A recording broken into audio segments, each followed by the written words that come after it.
Hey guys, আসসালামু আলাইকুম। সবাই কেমন আছেন? আশা করি ভালো আছেন। তো মার্কেট নিয়ে আসলাম।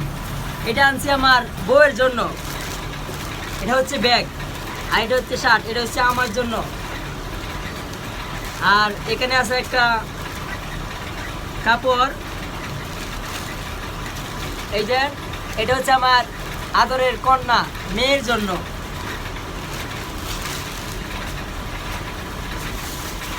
আর এখানে আছে চুল কাটার মেশিন দুইটা।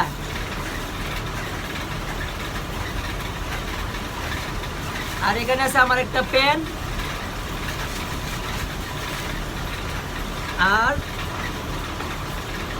একজোড় জুতা। এই হচ্ছে আমার জুতা, দুইটা জুতা, বেশি না, দুইটা জুতা আনছি। আর এটা হচ্ছে আমার স্ত্রীর জন্য জুতা। এটাই বাস্তব।